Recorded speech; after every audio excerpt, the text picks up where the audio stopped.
উপদেষ্টা আসিফ মাহমুদের পদত্যাগ দাবিতে বিক্ষোভ হয়েছে।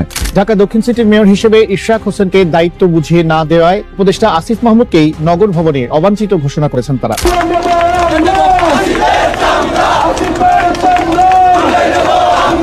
90,000 কোটি টাকা গত 8 মাসে পাচার হয়ে গেছে। বাংলাদেশে কোন নিষেধাজ্ঞা কাজ করে আর কোন নিষেধাজ্ঞা কাজ করে না, ওরা বেচারা তো 30 দিন, আর আমাদের তো 17 বছর, আর আমাদের কোন নেতার 50 বছর।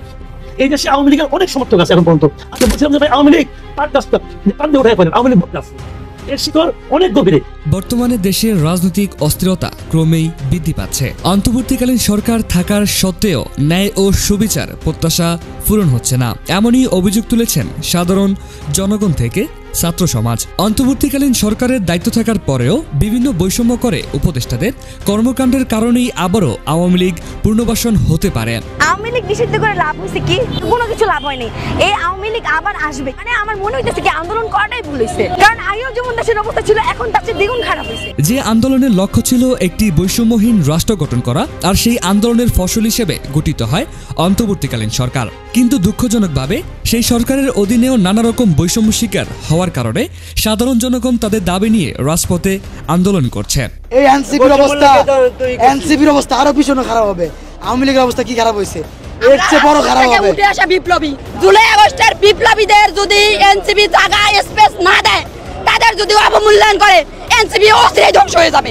আল্লাহর গজব পড়বে তাদের, আল্লাহর গজব পড়বে তাদের। এদিকে ঢাকা সিটি কর্পোরেশনে জনগণের ভোটে নির্বাচিত হয়েছেন বিএনপি সমর্থিত প্রার্থী ইশরাক হোসেন, কিন্তু এখন পর্যন্ত তাকে তার দায়িত্ব বুঝিয়ে দেওয়া হয়নি। এই ঘটনাকে কেন্দ্র করে বিএনপির নেতাকর্মীরা সরাসরি উপদেষ্টা আসিফ মাহমুদের পদত্যাগ দাবি করছেন এবং কঠোর হুঁশিয়ারি দিয়েছেন। আওয়ামী লীগ নিষিদ্ধ করলেও ইতিমধ্যে আবারও ফিরে আসার পূর্ব আভাস দিচ্ছে। বিএনপির নেতাকর্মীদের হাত ধরেই আবারও প্রতিষ্ঠিত হতে পারে আওয়ামী লীগ, এমনটি জানিয়েছেন এনসিপি নেতা হাসনাত আব্দুল্লাহ। আওয়ামী লীগের রাজনীতি এখন আওয়ামী লীগের টাকায় চলে, বিএনপির রাজনীতিও এখন আওয়ামী লীগের টাকায় চলে। এখানে বিএনপির আপনারা যারা রয়েছেন, আপনারা আমাদেরকে শত্রু জ্ঞান করেন না, এটা আমি আপনাদের ভালোর জন্য বলছি। যে কুমিল্লার অনেক উপজেলা রয়েছে যেখানে সব দলের রাজনীতি এখন আওয়ামী লীগের টাকার কাছে বিক্রি হয়ে গিয়েছে। এছাড়াও অন্তর্বর্তীকালীন সরকার দায়িত্ব থাকার পরেও দেশ থেকে প্রায় 90,000 কোটি টাকা পাচার হয়েছে বলে অভিযোগ উঠেছে। ছাত্র সমাজ এবং সিনিয়র রাজনীতিবিদরা এখন সরকারের বিরুদ্ধে কঠোর বার্তা প্রদান করছে। এই সরকারের হাতে আমার দেশের ভৌগোলিক অখণ্ডতা নিরাপদ নয়। 90,000 কোটি টাকা গত 8 মাসে পাচার হয়ে গেছে। প্রায় 8 মাসে 90,000 কোটি টাকা পাচার হয়ে গেছে। সেই হাসিনার আমলেও টাকা পাচার হয়েছে, আপনার আমলেও টাকা পাচার হচ্ছে। তাহলে আপনি কি দিতে পেরেছেন জাতিকে? প্রিয় দর্শক, বিস্তারিত দেখুন আমাদের পুরো ভিডিওতে। গত 8 মাসে বাংলাদেশ থেকে 90,000 টাকা না কোটি টাকা পাচার হয়ে গেছে এই সরকার ক্ষমতায় আসার পর। এর মাঝখানে আমরা ওই যে দরবেশ নতুন এনসিপির একটা দেখছি, উপদেষ্টা আসিফের এপিএস এর নাম আসতেছে, হেলথ মিনিস্টার এপিএস এর নাম আসতেছে। এই যে তথ্য আমরা কই পাইলাম? আমরা পাওয়া লাগে না, যিনি পাওয়ার তিনিই পান। তিনি বলছেন যে আওয়ামী লীগ দেশ থেকে হাজার হাজার কোটি টাকা পাচার করছে, এটা সত্য, কিন্তু অন্তর্বর্তী সরকারের গত 8 মাসেও দেশ থেকে 90,000 কোটি টাকা পাচার করেছে না সরকারের লোকজনই চাঁদাবাজির সঙ্গে সম্পৃক্ত। এটাও সত্য। অনেকের নাম আছে, অনেকের বাবার, অনেকের নিজেদের, কোটি না সারা নাকি ডেলি করে না। বিএনপি যখন এই তথ্য দিচ্ছে, মির্জা আব্বাস ভাই যখন অ্যামাউন্ট উল্লেখ করছে 90,000 কোটি, হতে পারে 2-1,000 দিক সেদিক, বাট সংখ্যা মেনশন করছেন। কুমিল্লাতে গতকালকে তিনি গিয়েছেন, আমি দেখছি কুমিল্লা উনি গিয়েছেন। আমার অনেক কাছের বিএনপি বড় ভাই যারা আছে তাদেরকেও দেখছি ওনার সাথে ছবি তুলছেন। যাই হোক, কুমিল্লা নগরীর শিল্পকলা একাডেমি মিলনায়তন ভবনে বিএনপির বিভাগীয় সদস্য ফরম বিতরণ অনুষ্ঠানে গিয়ে তিনি বলছেন যে আগে বিএনপির শত্রু ছিল আওয়ামী লীগ, এখন আমাদের অনেক শত্রু হয়ে গেছে, তবে এসব শত্রুকে বিএনপি কেয়ার করে না। নেতাকর্মীদের উদ্দেশ্যে বলেছেন, অনেকে ভাবছেন এখন বিএনপির সুদিন, কিন্তু এখন বিএনপির সুদিন না। আমাদের দল এখনো ক্ষমতায় আসেনি, ভারপ্রাপ্ত চেয়ারম্যান তিনি বিদেশে আছেন, তাই কেউ উল্টাপাল্টা করে দলের ভাবমূর্তি ক্ষুণ্ণ করবেন না। এই লাইনটা খুব জরুরি ছিল, খুঁজতেছিলাম এই লাইনটা কই আছে, যাক পাওয়া গেছে। যেমন অনেকগুলো ঘটনা, যে এক মহিলার গরু বিএনপি নেতা নিয়ে গেছে, বাসুর নিয়ে মহিলা আদালতে হাজির, কিন্তু প্রেক্ষাপট কিন্তু আরেকটা কাহিনী আছে। মানে এই মহিলার টাকা দিয়ে লোন দিয়া গরু কিনা দিছিল, পরে গরুর টাকা দেয় না দেখা ওই বেটা গরু নিয়ে চলে গেছে বিএনপির স্বেচ্ছাসেবক দল। তো সেই ধরনের একজন লোক পরে মহিলা বাসুর নিয়ে গেছে, তিনি আবার বহিষ্কার হয়েছেন। অনেক ঘটনা প্রতিদিন বাংলাদেশে ঘটছে। আবার যে পুলিশ জনগণের বন্ধু, এটা ভাইবা যুব দলের এক নেতা, তিনি ওসির ওয়াকি টকি তো জনগণের টাকা দিয়ে কিনা না নিতেই পারে হয়তো বা, মানে ওসি সাহেবের ওয়াকি টকি নিয়ে তিনি মাঝখানে চেয়ারে বসছেন, সম্মান দিচ্ছে ওনার পুলিশ। এরপর একদল লোক বলবে পুলিশ জনগণের বন্ধু পাবে না। বিএনপি ক্ষমতায় আইছে, যদি ক্ষমতা থাকতো তাহলে মানতাম। আজকে যদি এখানে বসতো কি কয় সার্জিস, তাহলে ভাবতাম ভাই দেখেন পুলিশ জনগণের বন্ধু, এটা মাঝে মাঝে প্রমাণিত হয়। তো তিনি ওয়াকি টকি নিয়ে সরকারের টাকা মানে আমার টাকাই তো সেই জন্য ওয়াকি টকিটা নিয়ে বসছে, এটা বিচার করে দিছে। এটা নিয়ে হ্যাটার্সরা আবার কি জানি লেখে ফেসবুকে, এরকম হয়। বাট এগুলো বন্ধ করতে হবে, হ্যাঁ, তাহলে দলের ভাবমূর্তি নষ্ট হবে। হুট করে বিএনপি ক্ষমতায় চলে যাবে, পরিবেশটা কিন্তু এরকম না। যারা বিচক্ষণ মানুষ, অন্তর্দৃষ্টি আছে, তারা কিন্তু বুঝতে পারতেছেন জামাতের নিবন্ধন নাই, আগামী মাসে একটা ডেট হয়েছে ফিক্স, আওয়ামী লীগ তো নাই, এখন মাঠে আছে বিএনপি। কেউ কেউ বলার চেষ্টা করেন যে এরপর টার্গেট বলে বিএনপি বাংলাদেশকে বিরাজে। আমি এগুলো এত সিফার কথা বুঝি না। যাই হোক, আব্বাস ভাইয়ের কথায় আসি। অনেকে বলেন যে তিনি বলছেন, অনেকে প্রশ্ন করেন তারেক রহমান দেশে আসে না কেন। আমি তাদের বলবো তারেক অবশ্যই দেশে আসবেন, সময় হলে আসবেন। মাথায় রাখতে হবে জিয়াউর রহমানকে হত্যা করা হয়েছিল, তাই তারেক রহমানকে ভেবে চিন্তে এগোতে হবে। বিদেশে বসেই বিএনপির কার্যক্রম তিনি চালিয়ে যাচ্ছেন। তো এখানে তিনি বলছেন আবার ওইটাও যে অনেকে অনেক সুবিধাভোগীরা চাঁদাবাজি দখলবাজি করছে, যার বদনাম বিএনপির ঘাড়ে আসছে। নেতাকর্মীকে সজাগ থাকতে হবে, কোনোভাবেই চাঁদাবাজ দখলবাজদেরকে অপকর্ম করতে দেওয়া যাবে না। দলের নাম ভাগিয়ে অনৈতিক কর্মকাণ্ডগুলো তাদের আইনের হাতে তুলে দিতে হবে। সুন্দর কথা বলছিলাম, গত ৮ মাসে ৯০,০০০ কোটি টাকা পাচার হয়েছে বলে মন্তব্য করেছেন বিএনপি নেতা মির্জা আব্বাস। তিনি বলেছেন, আজকে ঐক্যবদ্ধভাবে বিএনপির বিরুদ্ধে কথা বলা হচ্ছে। প্রথম দিকে যারা চাঁদাবাজি করেছে তাদের মধ্যে ১-১.৫ তারেক রহমান বহিষ্কার করেছেন। যারা এই সরকারে আছে তারাই এখন চাঁদাবাজি করছে, সরকারে যারা আছে তারাই চাঁদাবাজি করছে, এমন অভিযোগ তিনি করেছেন। বলেছেন যে গত ৮ মাসে ৯০,০০০ কোটি টাকা পাচার হয়েছে, আওয়ামী লীগও পাচার করেছে, এই সরকারের আমলেও পাচার হচ্ছে। কুমিল্লার শিল্পকলা একাডেমিতে এক অনুষ্ঠানে তিনি এই মন্তব্য করেছেন। বলেছেন যে এই সরকারের বিরুদ্ধে কোনো কথা লেখা হচ্ছে না, কোনো মিডিয়া এই সরকারের বিরুদ্ধে কিছু লিখতে পারছে না, আওয়ামী লীগের সময়ও লিখতে পারতো না, এখনো লিখতে পারছে না।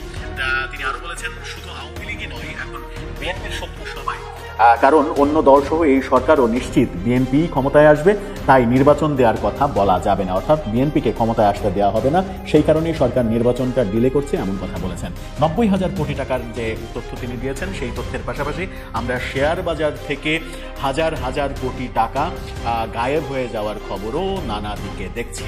শেয়ার বাজার থেকে গায়েব হয়েছে হাজার হাজার কোটি টাকা, সেই ব্যাপারে সরকার নিশ্চুপ, সেটা সরকারের বিভিন্ন পর্যায় থেকে স্বীকারও করা হচ্ছে যে এই ঘটনাগুলো ঘটছে, কিন্তু সেটার কোনো সুরাহা হচ্ছে না। এটাই যদি চলতে থাকে তাহলে বৈষম্য বিরোধী আন্দোলনের পর আমরা যে সুস্থ স্বাভাবিক সমাজটা পেতে চেয়েছিলাম, সেই সমাজ কি আদৌ পেলাম?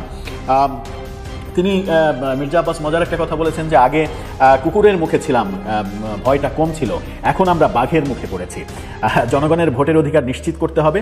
আমি হয়তো আরও পরে নির্বাচন করতে বলতাম, কিন্তু আমার দেশের স্বাধীনতা, সার্বভৌমত্ব নিরাপদ নয়, দেশের ভৌগোলিক অখণ্ডতা এই সরকারের হাতে নিরাপদ নয়, এমন কথা মির্জা আব্বাস বলেছেন।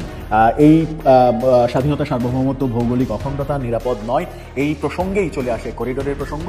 যে করিডোর দেওয়ার বা মায়ানমারের পথে করিডোর দেওয়ার সিদ্ধান্ত, নীতিগত সিদ্ধান্ত সরকার নিয়েছে, সেই সিদ্ধান্ত নেওয়ার পথে কোনো রাজনৈতিক দলের সঙ্গে সরকার আলোচনা করেনি, এমন সমালোচনা চলছে। এমনকি করিডোর যেহেতু জাতীয় নিরাপত্তার ইস্যু, সেই নিরাপত্তা ইস্যুতে ৩ বাহিনীর সঙ্গে, সেনাবাহিনীর প্রধানের সঙ্গেও কোনো ধরনের আলোচনা সরকার করেনি। আমেরিকার সঙ্গে এক ধরনের বোঝাপড়ার ভিত্তিতেই করিডোর দেওয়ার সিদ্ধান্ত নিয়েছে সরকার, এমন সমালোচনা রয়েছে, যেটারই সমালোচনা করলেন মির্জা আব্বাস, এবং বিভিন্ন সময় বিভিন্ন জনের সমালোচনা দেখা যাচ্ছে। মির্জা আব্বাসের প্রসঙ্গটা এই কারণেই বললাম যে বিএনপি যদি একটা কথা বলে সেটা এখন গ্রহণযোগ্য হবে, কিন্তু একই সমালোচনা আমরা আওয়ামী লীগের লোকজনকেও করতে দেখছি, কিন্তু আওয়ামী লীগের সমালোচনা তো আর এখন গ্রহণযোগ্য হবে না, যেহেতু তারা নিজেরাই অভিযুক্ত। তাদের সমালোচনা নিয়ে ডিসকাস করলে ব্যাপারটা এরকম হয়ে যেতে পারে যে কথাগুলো আওয়ামী লীগের পক্ষে চলে যাচ্ছে, কিন্তু কথাগুলো আওয়ামী লীগের পক্ষে কিংবা আওয়ামী লীগের বিপক্ষে, কার পক্ষে বিপক্ষে গেল সেটা বিশেষ বিবেচ্য নয়। মূল বিবেচ্য বিষয় হচ্ছে কথাগুলো দেশের পক্ষে যাচ্ছে কিনা। যে আলোচনা দেশের পক্ষে যায় সেই আলোচনাটাই আমরা করতে চাই। যারা সমালোচনার কাজ করবে তাদের সমালোচনাটা করতে চাই, যেন সেই সমালোচনার মাধ্যমে তারা উতরে উঠতে পারে। সরকারেরও সমালোচনা বিভিন্ন জনেরই করা উচিত, গঠনমূলক সমালোচনা করা উচিত, যেন সরকার যদি মনে করে যে সেগুলো ভুল হয়েছে সেগুলো যেন শুধরে উঠতে পারে। কিন্তু সরকার আদৌ কি সেগুলো শুধরে উঠছে? নানাজনে সমালোচনা করছেন যে সরকার শুধরে উঠছে না, তাদের টনক নড়ছে না। তাদের টনক কখন নড়বে?